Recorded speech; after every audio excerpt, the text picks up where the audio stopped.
Yo les gars. Salut les gars. Du coup, on se retrouve pour un nouvel épisode. Si vous avez suivi, vous connaissez le concept. Du coup, on pioche une idée que vous nous avez proposée dans un live sur Instagram. On a 5 minutes pour y débattre. On va faire 2 idées par vidéo. Et c'est parti. Let's go. C'était il y a 5 minutes, donc on avait même vêtements avant de nous saouler. Allez, Vas-y, Daylong, on te laisse Yes, piocher. c'est Daylong. Daylong, D'accord. c'est Daylong. Ok, je pioche. Ouais, c'est écrit. L'alimentation est-elle importante dans le street workout pour performer? C'est tombé sur la bonne personne.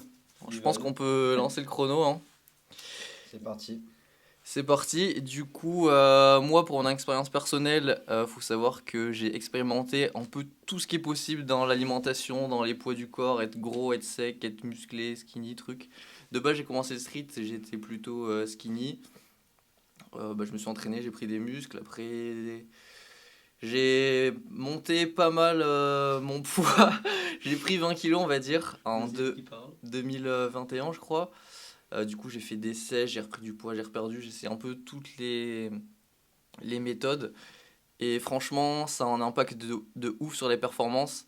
Franchement, c'est pas déterminant. Bien sûr que c'est possible de performer, Tu d'avoir. parles du poids ou tu parles de la nutrition, l'alimentation? L'alimentation, ça fait partie du poids aussi. Non, L'alimentation. Moi je peux rester léger en mangeant Mais plein c'est de pour merde. ça qu'on va parler chacun Ouais. de notre truc. Vas-y. Moi, perso, l'alimentation, le main impact que ça a sur mes perfs, c'est mon poids et ma composition corporelle.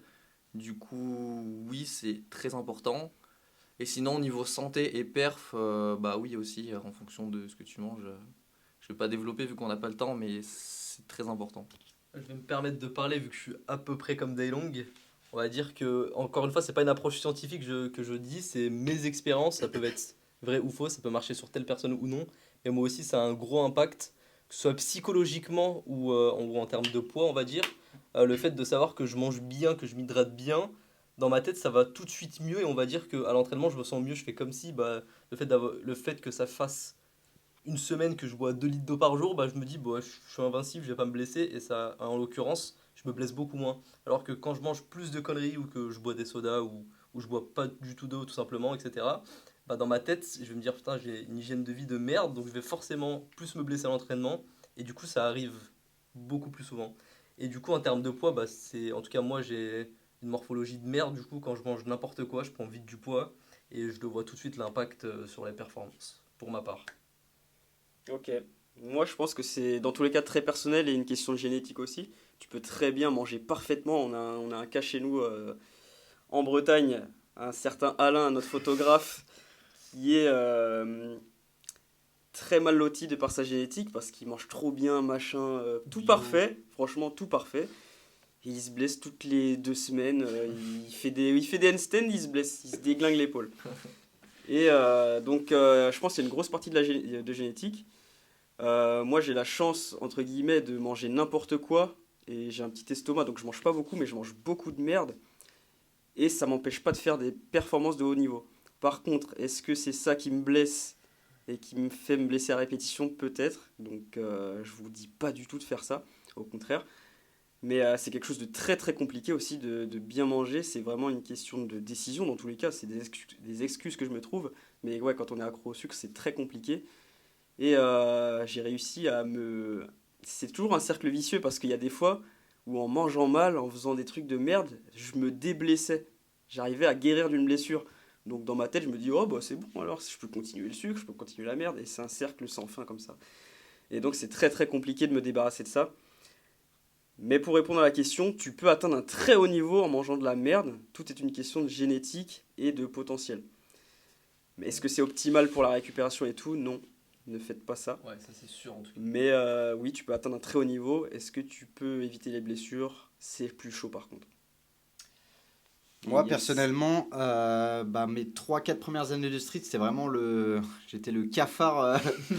Capharnaüm. Ouais, vraiment, c'était abusé. Genre, je mangeais tout et n'importe quoi. Peut-être pas forcément en grosse quantité, mais je mangeais vraiment sale. Donc, je trouve que ça m'a.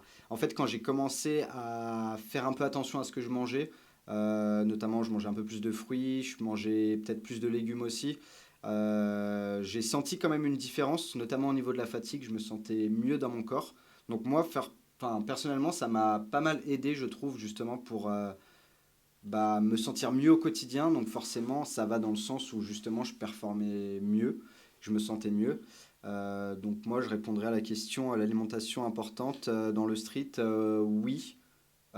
Pour performer, en tout cas, moi je trouve que ça m'a vraiment aidé de modifier mon alimentation. Ouais. Et c'est quoi? C'est boire de l'eau, mieux manger? Ouais, après moi j'ai toujours C'est bu tout, hein. beaucoup d'eau, à peu près 3-4 litres par jour. Mais c'est vrai que Ah, je bois, même moi, la gueule de ma personnellement- bouteille en dit long. personnellement, je bois jamais. C'est une erreur. Donc Moi, je après, bois beaucoup. ouais, pour les blessures, la récup, l'eau c'est super important. Franchement, hydratez-vous 5 un max. secondes, Et puis manger, 5 fruits et légumes par jour. Mangez Allez. bien. Sujet numéro 2, les gars. 5 minutes, une idée. Ça t'excite quand je fais ça? Non, pas du tout. Ok. Ok. Le niveau en street va-t-il continuer à évoluer? Ça, c'est pour Ryan, ça. Ouais, je Allez, on passe à la quoi. suite. Hein Yes, allez. Ouais, non, mais vas-y. Et non. J'ai pas Ok. trop d'idées. Allez, on a 5 minutes. Ilyes, c'est parti. Ok. Donc pour ma part, le street workout, il va évoluer, mais de manière drastique, dans le sens où il y a 7 ans en arrière, on avait des performances que justement, on faisait à peine une straddle ou un début de full. On était en mode, ouah, c'est abusé, genre il a tellement un bon niveau juste avec un full de 2-3 secondes. Et maintenant, à chaque rasso ou à chaque event, chaque compétition, même des compétitions débutantes, on voit des personnes faire des fulls de 2-3 secondes. Et selon moi, le niveau, même depuis quelques années, il a évolué de ouf. Mais je pense qu'à l'avenir, justement, ça va... Enfin, comment expliquer? Allez, accélère, frérot. Ouais, vas-y, en gros, pour moi, ça va évoluer. Ok, moi je passe deuxième. Niveau perf, sûrement, parce que on vient de voir que. Enfin, j'ai vu, j'arrive plus à parler ça, merde.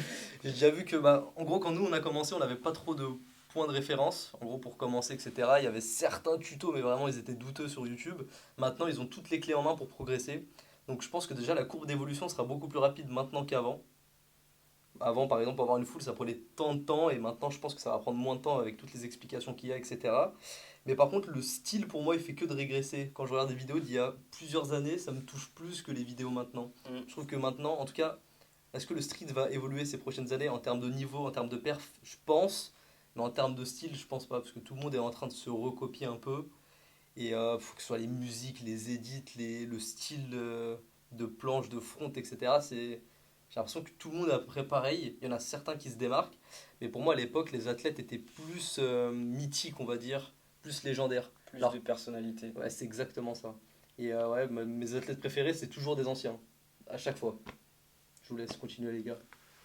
Bah moi du coup, oui, par rapport à ça c'est aussi logique parce que forcément vu que les perfs augmentent, le niveau augmente, forcément il y a des façons de faire, des techniques, des façons d'optimiser ces perfs qui sont meilleures et du coup que les gens utilisent en majorité. Donc le style global s'uniformise entre guillemets et tout le monde fait ce qui est optimal et ce qui permet d'être le plus fort et tout. Donc ça vient de là aussi. Mais c'est vrai que c'est ça qui se perd le plus. Après, je sais pas si on parle du street que au niveau performance, Les deux. Hmm. Les deux, je pense. mais évoluer en termes de sport, de tout, enfin tout le domaine street workout, je pense que oui, il y a un très grand potentiel d'évolution, que ce soit au niveau développement, Compétition, ouais, des la choses comme ça. démocratisation, il y a de plus en plus de gens qui sont touchés au travers des réseaux, dans les rassemblements, etc. Pareil au niveau du contenu, que ce soit du contenu éducatif ou du contenu juste, par exemple sur YouTube, sur les réseaux, tout ça, il y a beaucoup plus de gens qui produisent ce genre de choses, donc ça joue dans le développement du sport. Et je pense que pour au moins quelques bonnes 5 dizaines d'années, ça va ne faire que évoluer ce sport. Moi, je suis assez mitigé sur l'évolution du niveau. Je pense comme Daylong que c'est un sport ultra jeune, mais je pense que 5-10 ans, ça sera déjà beaucoup pour évoluer en termes de performance. Ouais. Et je vois pas dans 30, 40, 50 ans aller à 60 push-up tout press, des choses comme ça, vous voyez ce que je veux dire? Donc je pense qu'il y aura une limite, c'est comme Usain Bolt, c'est 9,58 le sprinter. Ça va pas aller à l'infini, à 8 secondes, 7 secondes, ce n'est pas possible. Donc je pense que la barrière, elle est pas très proche, mais que d'ici 10 ans, ça sera difficile d'aller au-delà. Par contre, il y aura beaucoup plus de personnes qui seront capables d'aller dans ces limites-là. Ça, je suis d'accord. Donc l'agilité, il y a de la grosse marge, parce qu'on est encore à des 5-4 touch rim, c'est bon. Donc il y a beaucoup de marge sur l'agilité, mais la force, un petit 10-15 ans maximum pour voir une grosse évolution de niveau. Après, ça commencera à stagner, je pense. Pour les max sur les mouvements, tu parles, parce que je pense dans les combos, par contre, ça va cesser d'évoluer. L'endurance, en gros, globale, je pense que ça va constamment évoluer. Mais par exemple, le max press ou les max push-up to press, comme tu as pris comme exemple, je pense qu'il y aura un cap dans pas très longtemps. Oui. Mais dans les combos, on va dire, avec le style, avec les presses, les push-ups, les archers, les handstand wall arm, etc., la créativité dans un combo, ça, je pense que ça va encore évoluer. Je sais pas si dans les 10 prochaines années ou dans les 2 prochaines années. Ta gueule. N'oubliez pas les jogging my protein, les gars, c'est de la putain de frappe. Ça fait 5 jours que je le mets, il a pas d'éteint. Et la whey. Il n'y a pas besoin de les laver en plus. En plus. Donc voilà, fin de la vidéo pour cette partie 2.